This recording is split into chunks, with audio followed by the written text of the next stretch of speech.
inshuti bakunzi ba Rwanda 24 TV, tugiye kugaruka ku ihuriro ry'urubyiruko ryabereye mu karere ka Nyanza mu ntara y'Amajyepfo mu ishuri rikuru rya Kristo Roi, aho urubyiruko rusaga 200 rwitabiriye ibikorwa by'urubyiruko, aho barebaga ku nsanganyamatsiko yagiraga iti urubyiruko umujiji n'ubudaheranwa. Ibyo biganiro byitabiriwe n'abayobozi mu nzego zigiye zitandukanye za leta ndetse n'inzego z'umutekano, aho madamu Kayitesi Alice, guverineri w'intara y'Amajyepfo, yagarutse ku mahirwe urubyiruko rufite ndetse no kuyabyaza umusaruro, kuko bo mu gihe cyabo batigeze babona amahirwe nk'ayo urubyiruko rufite muri kino gihe.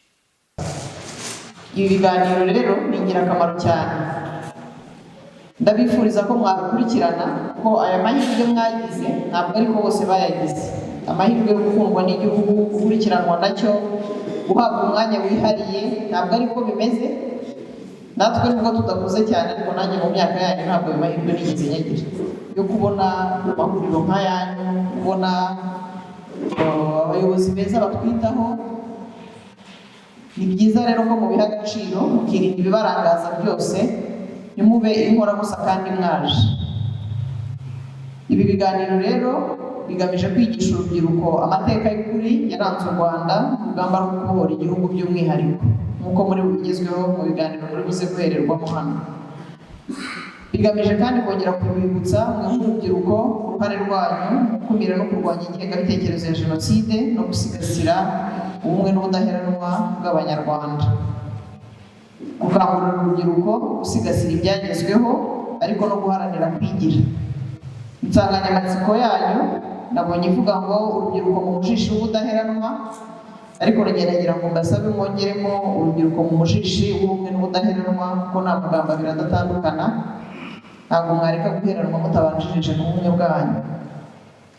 Ni mu gihe kandi Major General Gatama Vincent yagarutse ku ruhare rw'abanyamahanga kutemera gacaca nka gahunda yari itangijwe na guverinoma y'u Rwanda mu byerekeranye n'ubumwe n'ubwiyunge binyuze mu nkiko gacaca.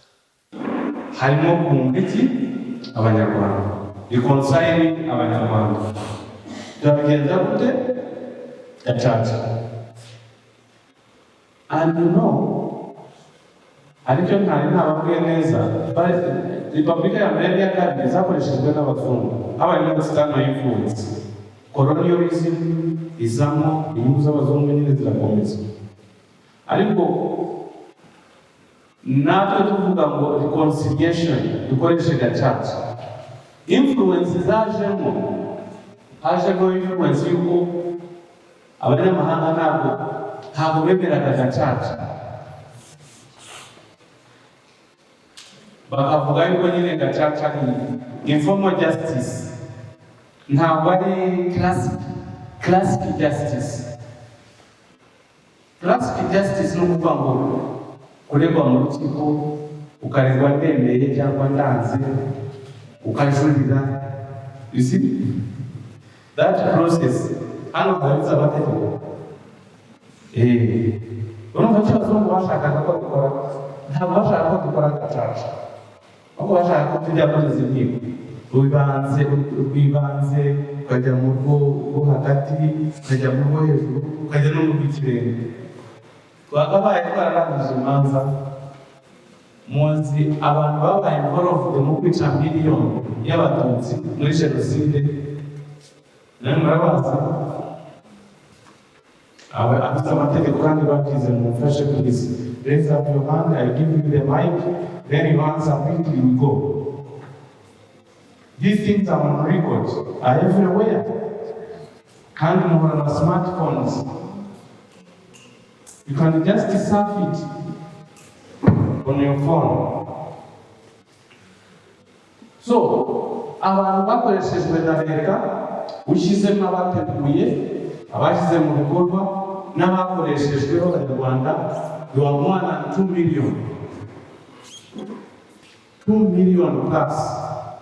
zagize uruhare mu kwica 1 million plus.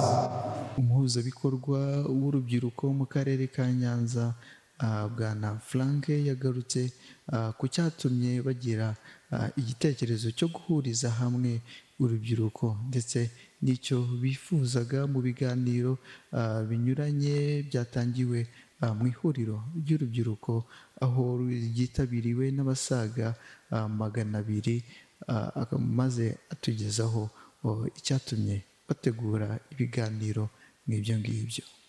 Twateguye ibiganiro tubyita urubyiruko umujisho w'ubudaheranwa kugira ngo abajene bo mu karere ka Nyanza muri ino myaka 31 tumaze u Rwanda rwibohoye baze baganirizwe ku mateka, baganirizwe ndetse no ku bijyanye n'uburyo igihugu cyabohowemo, bityo bibaviremo ibibaha imbaraga zo gukora ariko kandi bafite umutima wa gikotanyi.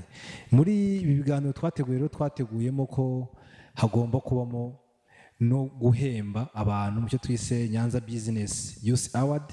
Tuhemba abantu imishinga yatsinze neza, ni amarushanwa yabaye mu bihe bitandukanye ndetse n'amarushanwa y'abangarukamwaka.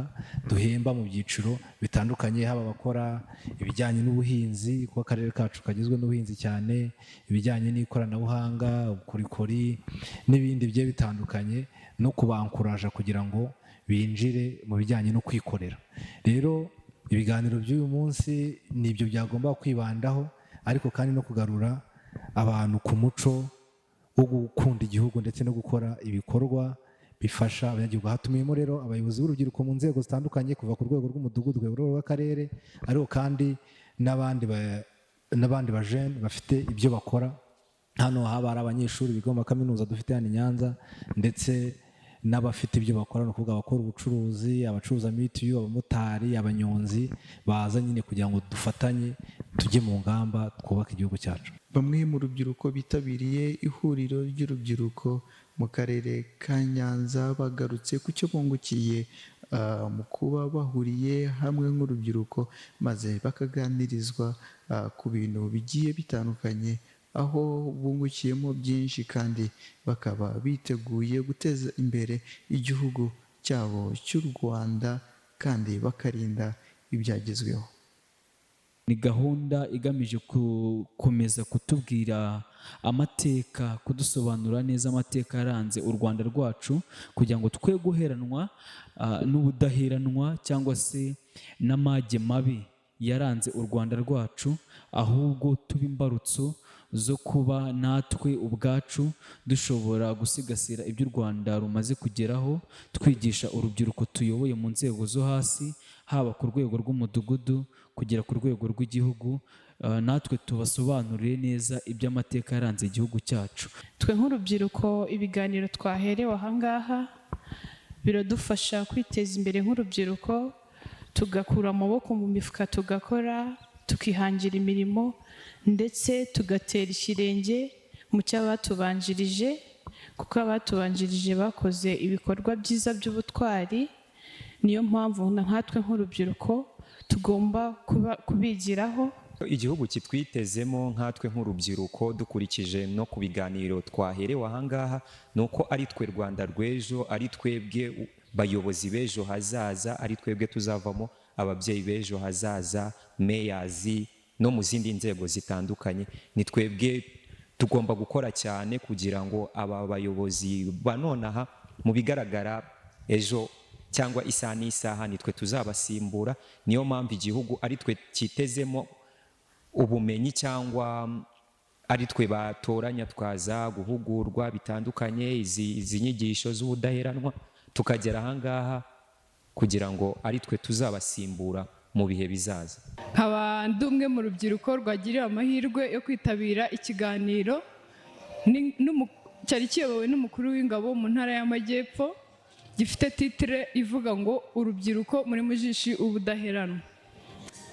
Mu by'ukuri nabyishimiye kuko nungukiyemo ibintu byinshi. Twize ku mateka yaranze urugamba rwo kubohora igihugu, twiga amateka yaranze igihugu mbere y'ubukoloni ndetse na nyuma yabwo. Muri make nk'urubyiruko nari nifite inyota yo kumenya byinshi, rero nabimenye. Ubu ngubu rero hari package ntahanye. Ni ukuvuga ngo icyo dusabwa n'urubyiruko ni ukumenya amateka, tugasobanukirwa, tukagira inyota yo kwiga byinshi ndetse no kumenya byinshi, yewe tukabasha no kubisangiza bagenzi bacu. Rero ikintu nakuyemo njyewe cyane, nari mfite gahunda yo kujoyininga ingabo z'igihugu nk'ibisanzwe, rero nabonye inspiration mu buryo bumwe cyangwa ubundi. Icyo nasaba urubyiruko bagenzi banjye ni ukugira inyota, bakagira intego, bakabona ko ibyagezweho byakozwe na bakuru bacu cyangwa se n'ababyeyi bacu, natwe tukagira uruhare mu gukomeza kubisigasira. Murakoze. Nk'urubyiruko, nyuma y'ibiganiro duhereye muri iri huriro, twiyemeje yuko nk'imbaraga z'igihugu zubaka kandi vuba, tugiye guharanira natwe kugera ku iterambere duhereye ku tuntu duto cyane. Hano ikintu cya mbere batubwiye ko bimwe mu bintu dukeneye kuba dufite discipline. Tugiye kuzajya dukoresha discipline dukura mu mashuri, dukura ku batubanjirije, dukura ku nkotanyi, kugira ngo natwe twubake u Rwanda twifuza. Ikindi kintu, tugomba gukoresha imbuga nkoranyambaga mu kugira ngo turwanye ba bandi bose bagenda baharabika u Rwanda baruvuga uko rutari. Urundi ruhare rwacu nanone rw'ingenzi ni ukuba twafasha na ba bandi bataramara kumva neza amateka, tubasobanurira amateka yacu kandi tunabigisha, tubereka nyine leta turimo, ubwiza bwayo n'ibyo yatugejejeho. Tugomba gushyira hamwe, tugakura amaboko mu mifuka, tugakora, kuko aho u Rwanda rwavuye ni habi, aho rugeze niho rugeze ahantu biryoshye, ni ku rwego rushimishije. Rero ikintu twakora, tuzashyira hamwe, dufatanye, duhindure, dukorere ku gihe, kugira ngo tujye dutangira amakuru ku gihe. Kuri uno munsi rero twitabiriye igikorwa cyateguwe n'urubyiruko ku rwego rw'akarere ka Nyanza. Mbere na mbere turashimira ubuyobozi bwacu bw'akarere ka Nyanza ndetse n'ubuyobozi bw'urubyiruko kuri kino gikorwa cyiza bateguye cyo kugira ngo twige amateka, tumenye ahantu igihugu cyacu cyavuye ndetse n'aho kiri kugana. Muri ibyo rero biradufasha byinshi, cyane cyane no mu mategeko twiga.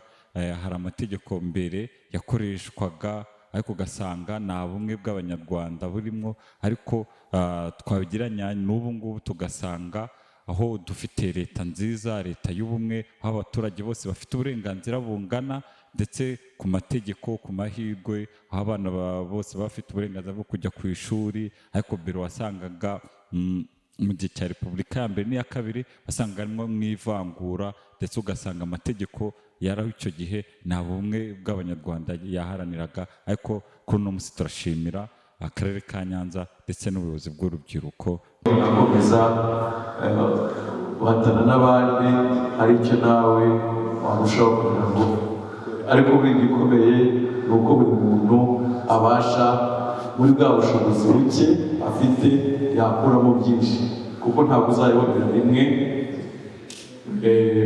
ibyo uzaba wifuza, kandi iyo utabiteguye neza niyo wabibonera rimwe ushobora kuzimira gupfira ubusa kubera ko mu by'ukuri utabyiteguye.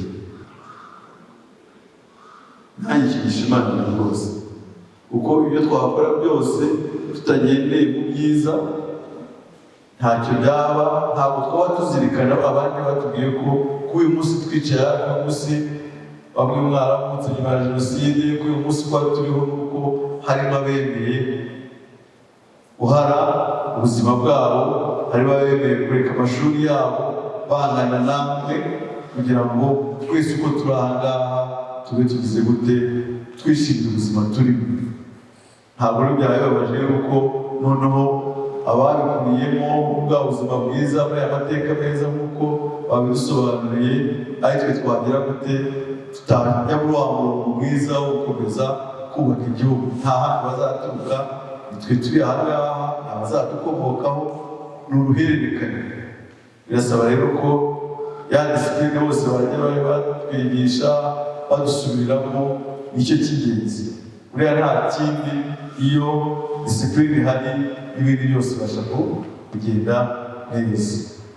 Turabashimira mwe mwese mukomeje gukurikirana ibiganiro ndetse na gahunda zinyuranye za Rwanda 24 TV. Mbibutsa ko ushobora gukurikira Rwanda 24 TV ku mbuga zigiye zitandukanye, aho kuri Instagram ari Rwanda 24 TV, naho kuri YouTube ni Rwanda 24 TV, LinkedIn ni Rwanda 24 TV.